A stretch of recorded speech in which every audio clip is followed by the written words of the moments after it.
IMF कभी भी आपके ऊपर ये नहीं कहता कि आपको ये करें तो पैसे आ लें, ये करें तो पैसे आ, इसको टैक्स करें। वो कहता है आप अपने रेवेन्यू बढ़ा दें तो मुझे कोई ज़रूरत नहीं है कि मैं आपको क्या हूँ कि आप जनाब बिजली महंगी कर दें या फलां महंगा कर दें। वो कहता है कि GDP की रेशो के हिसाब से इतने आप टैक्स को इम्प्रूव कर लें। इसमें सबसे अहम तरीन बात ये थी कि प्रोविंसेस के अंदर से सरप्लस आना था। अब वो सैलाब की सूरत हाल से बाकी वजह से वो सरप्लस जो है वो आपका उस तरह का नहीं आ सका।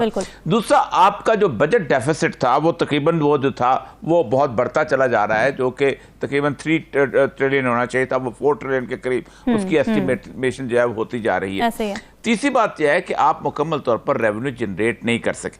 असल में एक बात बड़ी समझने वाली है जो कि हम बहुत अरसे से हम समझते हैं, IMF बुनियादी तौर पर आपको कर्जा वर्जा नहीं देता। IMF बुनियादी तौर पे आपके बैंक के अंदर जमानत के तौर पे एक रकम रखवाता है। वो जमानत इसलिए होती है कि आप अगर पाकिस्तान से बाहर किसी जगह से आप कर्जा मांगने जाएं तो वो कहेंगे जी IMF के पैसे पड़े हुए हैं, अगर पाकिस्तान के पास पैसे खत्म भी हो गए तो IMF के पैसों से हमें वो अदायगी कर लेगा। इसलिए वो बैंकों के पैसे डूबते नहीं है जो पूरे के पूरे। ये 1945 में बटन वुड के एग्रीमेंट के अंदर ये सारा कुछ तय कर लिया गया था ताकि इस दुनिया के अंदर जो बैंकारी सिस्टम है वो कहीं तबाह बर्बाद ना हो जाए। ये खास तौर पर इंटरनेशनल जो है एक माफिया है जो इन्होंने इस तरह की सूरत हाल बिल्टअप की हुई है। अब IMF के पैसे की बुनियाद के ऊपर आपने पाकिस्तान हुकूमत ने दुनिया में कोई भी ऐसा लोन देने वाला, कर्ज देने वाला इंस्टीट्यूशन से आपने कर्ज ना लिया, यानी अब तो रह ही कोई नहीं गया कि किसी और से किससे जाके मांगे। अब इसमें उन्होंने एक तो ये कहा था कि चाइना से आप जाके बात करें। अब चाइना का जो हिलाली साहब खुद तबसरा करेंगे, एक उनका जो जॉइंट कम्युनिके आया था उसमें उन्होंने पहली दफा इतनी सख्ती के साथ सिक्योरिटी इश्यूज के ऊपर गुफ्तगू की, कभी चाइना ने नहीं की सिक्योरिटी इश्यूज के ऊपर, और वो खासा सख्त किस्म का था। फिर अभी मोहम्मद बिन सलमान के आने से एक इन्वेस्टमेंट की सूरत हाल बिल्टअप हो रही थी और उसके बाद जाहिर बात है कि वो उस तरह का पैसा तो नहीं आ रहा था कि वो पैसा रखवाएंगे, बल्कि उन्होंने तो डिमांड की हुई थी।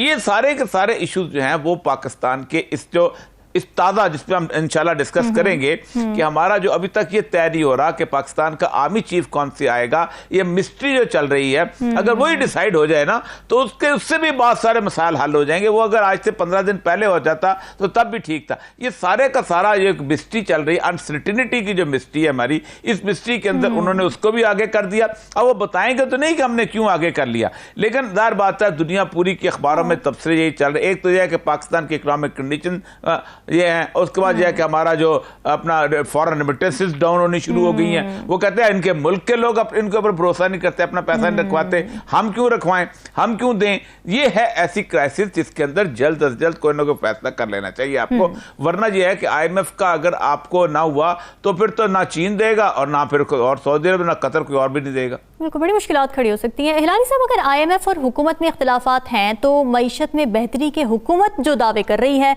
वो किस बुनियाद पर है?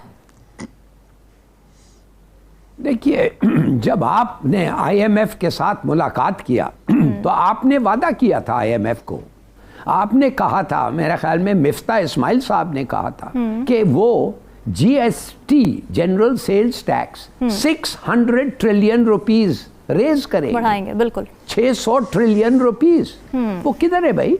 वो नहीं किया आपने। फिर आपने कहा 11% टैक्स टू GDP जो 11% है उसको 9% करेंगे, वो भी आपने नहीं किया। बिजली का प्राइस आपने एग्री किया था रेज करने, वो भी नहीं किया। तो उन्होंने कहा हम आके आपसे किस चीज पे बात करेंगे जब आप अपने वादा ही पूरा नहीं करते। आप समझ गई हैं ना? बिल्कुल, बिल्कुल। तो ये है। अब औरिया साहब ने बड़े अच्छे पॉइंट्स रेज किए। मिसाल के तौर पे मैं आपको बताता हूँ रेमिटेंसेस के बारे में। देखिए, रेमिटेंसेस 2.2 बिलियन हुए हैं एक महीने में, जब हमारा टोटल डिमांड है एक साल में 32 बिलियन। इस हिसाब से तो 26 बिलियन होंगे डॉलर।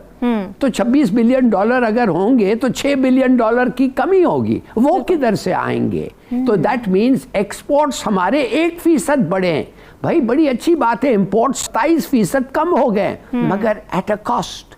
हमारे लोगों को, हम इंपोर्टेड रॉ मटेरियल्स पे काम करते हैं और नौकरियां बढ़ती है, वो नहीं मिलेंगे, तो वो भी एक फैक्टर है कंसिडर करने के लिए।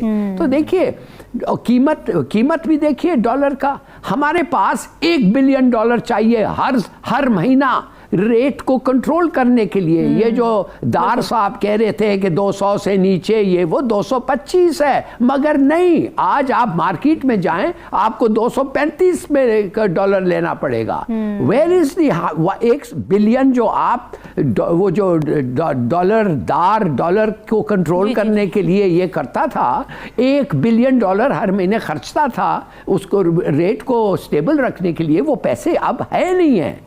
ये दुनिया बदल गया है, पता नहीं ये किधर बैठ के बात कर रहे हैं कि हम ये करेंगे और वो करेंगे, कुछ नहीं हो रहा है। हाँ, इसलिए मैं कह रहा हूं ये बड़ा it's a very worrying prospect. सोचना चाहिए, सब लोगों को सोचना चाहिए। बिल्कुल। और ये सब आपको क्या लगता है, क्या वजह है कि हमसे ना तो बजट में तय करदा अहदाफ पूरे होते हैं और ना ही हम IMF की आयद करदा शराइत पूरी कर पाते हैं? देखें, एक्स्ट्रा ऑर्डिनरी सिचुएशन है ये, सिर्फ पाकिस्तान के साथ नहीं पूरी दुनिया के साथ है। अच्छा। रशिया की इन्वेजन के बाद पूरी दुनिया के अंदर एक अजीबोगरीब किस्म का क्राइसिस आया है। अब देखें, इंडिया ने जो है वो रशिया के साथ एक अरेंजमेंट किया कि इंडियन जो बंदा है वो जाके अगर रूस में जाएगा तो वो उनकी करेंसी के अंदर अकाउंट खोलेगा, और रूस वाले अगर इंडिया के अंदर तजारत करेंगे तो इंडिया की करेंसी के अंदर अकाउंट खोलेंगे, और वो पेमेंट जो उसी करेंसी के अंदर करेंगे और उसी के अंदर वो पेमेंट करेंगे, लेंगे। इसी तरह वो अगर चीजें खरीदेंगे तो यही उसी करेंसी के हिसाब से करेंगे। इस तरह होगा क्या कि वो डॉलर के साथ उनकी लेन देन खत्म हो जाएगा और वो अपने काम चीजों को बेहतर तौर पर और अपनी इकोनॉमी को स्टेबल कर लेंगे। उन्होंने इस मामले के अंदर इतनी ट्रेड की है उन्होंने, जिसके आप सोच नहीं सकते। इसी दौरान फिर इसी तरह ईरान ने उनके साथ यही काम किया, फिर उस तरह अफगानिस्तान ने भी यही काम किया, और भी जो छोटे छोटे मुल्क हैं वो रूस के साथ, आप खुद सोचे अफ्रीका के मुल्क कर रहे हैं। हमारा मसला यह है कि हम तो पता नहीं क्यों हम अपना सोचते नहीं। मैं आपको उस दिन जो हलारी साहब कह रहे थे कि मोहम्मद बिन सलमान ने जो इनकार किया है, उसने कहा है भाई मेरी अपनी माशी हालत देखो, और आप मुझे बताएं कि मैं क्यों तेल जो है ज्यादा बेचूं, मैं अपने आप को तबाह करूं? मैंने खाना नहीं है, मैंने जिंदगी नहीं गुजारनी। अब मुझे ये बताइए कि अगर मोहम्मद बिन सलमान जैसा बंदा, जिसकी सारी सिक्योरिटी, जिसकी फौज इतनी कमजोर है कि सारी सिक्योरिटी अमेरिका पे डिपेंड करती है, उसके बावजूद भी उसने कहा कि हमारी तो इकॉनमी तबाही खड़ा हो गया, सब कुछ हो गया, आप कोई ना कोई डिसीजन तो लो भाई। आप इस वक्त आपने खास तौर पे अपने आप को इसका एसोसिएट करके और रख के आपने अपने आप को मुकम्मल तौर पे उस दलदल में फेंक दिया। अब आप कुछ भी नहीं कर पा रहे। यूक्रेन, अभी आप मुझे ये बताइए, यूक्रेन से आपने या रशिया से आपने जो गंदम खरीदी थी, अभी उसका क्या करेंगे आप? कैसे खरीदेंगे? 40% गंदम आपकी जो आने वाले, जो हम पहले भी इस पर डिस्कस कर रहे थे कि आइंदा कुछ अरसे के बाद, 15-20 दिन के बाद आपके गंदम के गोदाम खत्म हो जाएंगे। अगली फसल आपकी 13 अप्रैल होती है, बैसाखी, वहां से आपकी शुरू होती है। अब ये जो क्राइसिस बिल्टअप हुआ है उसमें IMF जो है आपको लाएगा, क्योंकि आपकी अपनी चीज इंप्रूव नहीं कर रही।